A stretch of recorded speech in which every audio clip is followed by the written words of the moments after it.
Hello students. So the topic which we are going to discuss today is payback period. So payback period is basically in relation to energy management. जब हम energy audit करते हैं तो हमें payback period को calculate करना होता है बेसिकली। तो पेबैक पीरियड क्या चीज़ है? तो पेबैक पीरियड बताता है कि कितना टाइम लगेगा किसी भी चीज़ को अपनी कीमत की पूरी वसूल करने में। मतलब it tells us how long something takes to pay for itself. Means आपने सपोज अपने ही घर का एग्जांपल ले लीजिए। आपने सपोज फ्लोरोसेंट बल्ब्स को रिप्लेस किया एलईडी से, तो एलईडी को ख़रीदने में आपका जितना भी खर्चा हुआ, ठीक है, इन्वेस्टमेंट हुई, अब और उस एलईडी की वजह से जो सेविंग होगी वो मतलब एलईडी कितने टाइम में अपनी कीमत को वसूल कर लेंगे, अपनी कॉस्ट को वो मतलब कॉस्ट से ज़्यादा जब उसकी सेविंग होने लगेगी उस टाइम तक, उसको हम पे बैक पीरियड कहते हैं। तो वर्ड्स में हम ऐसे लिखेंगे कि कितना टाइम लगेगा, how long something takes to pay for itself, अपनी कीमत को वसूल करने में किसी चीज़ को कितना टाइम लग रहा है, उसको हम पे बैक पीरियड कहते हैं। Shorter payback periods are preferred over longer payback periods. अब अगर कोई आप उसी टेक्नोलॉजी को प्रेफर करोगे जिसका पे बैक पीरियड कम होगा, जो जल्दी ही आपको आपकी बचत उसमें शुरू हो जाएगी, तो shorter payback periods prefer किए जाते हैं। और क्या लिख सकते हैं हम? It is the period of time when energy saving due to a project / investment equals the total expenditure so far। मतलब जब तक आपकी टोटल जो सेविंग हुई, जब वो आपके पूरे जितने टाइम में वो आपकी पूरी एक्सपेंडिचर, मतलब अभी तक जितना आपका खर्चा हुआ उसको किसी भी प्रोजेक्ट या इन्वेस्टमेंट में, जब आपकी सेविंग जो है, सेविंग आपके एक्सपेंडिचर के बराबर हो जाएगी जितने टाइम में, ठीक है, उस टाइम को हम पे बैक पीरियड कहते हैं। तो पे बैक पीरियड हमेशा हम ईयर्स में कैलकुलेट करते हैं मोस्टली। तो मतलब आपको अगर ईयर्स में हम कैलकुलेट करें, वो तो डिपेंड कर रहा है, मंथ्स में भी आप कैलकुलेट कर सकते हो, जनरली ईयर्स में किया जाता है। तो मतलब कितने सालों में आपकी एनर्जी सेविंग जो है वो प्रोजेक्ट के कॉस्ट को कवर कर लेगी। जब वो इक्वल हो जाएंगे, मतलब उतना टाइम लगा उसको उतनी सेविंग करने में, अपनी कॉस्ट को वसूल करने में, तो फिर उसको हम पे बैक पीरियड कहते हैं। तो अब इसकी कैलकुलेशन है वो हम आगे देखते हैं। नाउ इसका जो जनरल फार्मूला है वो है an amount to be invested upon annual saving. मतलब आपको कितनी इन्वेस्टमेंट करनी पड़ी और उस इन्वेस्टमेंट की वजह से आपकी कितनी पर ईयरली सेविंग हो रही है, उसको अगर हम डिवाइड करेंगे तो पे बैक पीरियड आएंगे।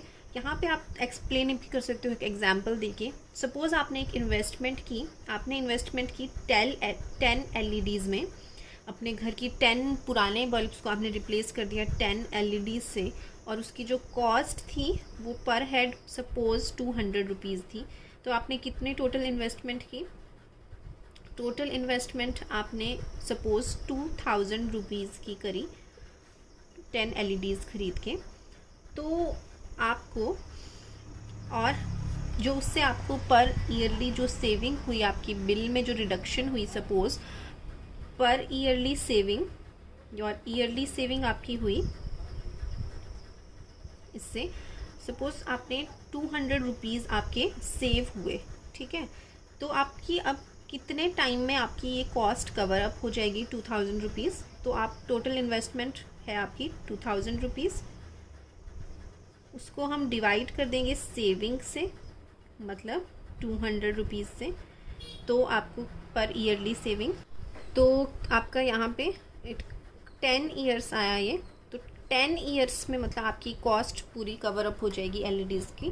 तो 10 ईयर्स इसका आपका पे बैक पीरियड है। और अगर आप यहाँ पे मंथली सेविंग करोगे तो मंथ्स में आंसर आएगा कि कितने मंथ्स में आपको रिटर्न आएगा, ठीक है। तो इसको एनुअल सेविंग किया जाता है मोस्ट ऑफ द कैलकुलेशंस में। तो अब यहाँ पे देखिए अब इसका पर्पस क्या है, क्यों, क्या इम्पोर्टेंस है इसकी। तो सबसे पहला है, तो it is a very important tool to analyse the performance of various projects, equipments etcetera. कोई भी प्रोजेक्ट है जो आपने इस मकसद से लगाया है कि आपको रिटर्न आएगा, तो उसका आपको एनालाइज करने में हेल्प होती है कि कितने टाइम में आपकी कॉस्ट कवर अप हो जाएगी।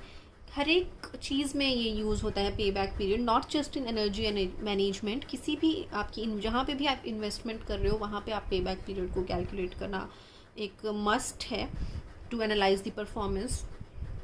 सेकेंड है, it is easy to apply and understand. बहुत आसान है, इसमें कोई आपको कॉम्प्लेक्स फार्मूला नहीं है, बहुत बेसिक है ये। और नेक्स्ट है useful tool to compare similar investment. अगर आप किन्हीं दो चीज़ों में इन्वेस्ट कर रहे हो तो दोनों को कंपेयर करके कितना दोनों में कितने पे बैक पीरियड है, कितने टाइम में आपको रिटर्न मिलेगा, तो वहाँ से आप चूज़ कर सकते हो कि आपको किस चीज़ पे इन्वेस्ट करना है। तो ये इसके 3 बेसिक पॉइंट्स हैं। So now let's solve one problem, numerical problem of पे बैक पीरियड। तो क्वेश्चन में आपको क्या क्या गिवन है, टोटल लोड आपको बिल्डिंग का गिवन है 60 kilowatt, investment of one number 70 kVA cool light. Cool light एक इक्विपमेंट है जिससे एनर्जी सेविंग होती है, तो उसको वो एनर्जी सेव करता है सिस्टम में, पावर फैक्टर इम्प्रूव करके, हार्मोनिक्स कंटेंट को फिल्टर करके एंड मैनी थिंग्स। सो इसकी जो कॉस्ट, इन्वेस्टमेंट कॉस्ट वो आपको दे रखी है 1,50,000 रुपीज़। और जो लोड है उसकी एवरेज ड्यूरेशन 18 आवर्स है, 18 आवर्स वो चलता है एवरेज। कॉस्ट पर यूनिट 4.5 है और एनर्जी सेविंग दे रखा है आपको 15%। ठीक है, तो हमें पे बैक पीरियड निकालना है।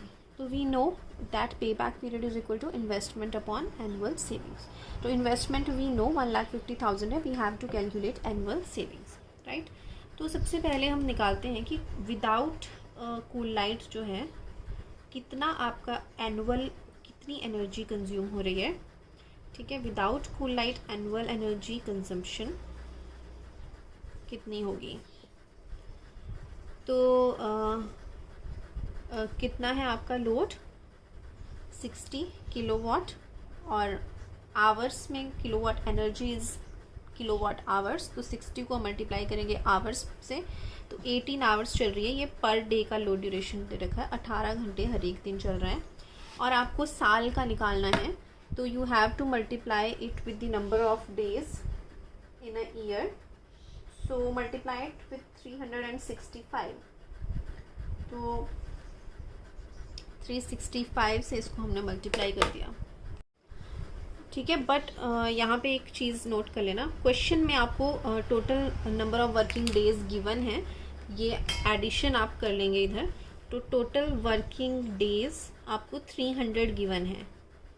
ठीक है, 300, तो यहाँ पे 365 नहीं आएगा, यहाँ पे 300 से आप इसको मल्टीप्लाई करेंगे, तो ये आपका total annual energy consumption in kilowatt hours आपको मिल जाएगा। अब एनर्जी सेविंग हो रही है 15%, तो एनर्जी सेविंग आपको दे रही है, इसका 15% आपका बचत हो रही है ईयरली। तो एनर्जी सेविंग हम निकालेंगे 15%, मतलब 15 into 100 into this thing 60 into 18 into 300, तो ये आपकी एनुअल एनर्जी सेविंग आएगी। सो इसको अगर हम कैलकुलेट करेंगे तो it will come out to be equal to 48600। So अब ये तो आपकी आई किलोवाट आवर्स में इतनी आपकी सेविंग हुई, राइट। पर आपको क्या यहाँ पे कितना, किस चीज़ में निकालना है, इधर इन रुपीज़। ठीक है, क्योंकि इन्वेस्टमेंट पैसों में है, कितनी आपकी इन्वेस्टमेंट हुई और कितनी आपकी बचत हुई इन रुपीज़। तो इसको आपको टैरिफ रेट से मल्टीप्लाई करना पड़ेगा। कॉस्ट पर यूनिट आपको दे रखी है 4.5, तो इतनी यूनिट्स की कितनी कॉस्ट होगी, तो आप लिखेंगे इधर एनर्जी सेविंग रुपीज़ में कितनी होगी आपकी, is equal to this thing multiplied by your tariff rate. इसको आप कंप्लीट कर लेना, यहाँ पे स्पेस नहीं है। 4.5 से इसको मल्टीप्लाई करेंगे तो ये आएगा आपका 218700।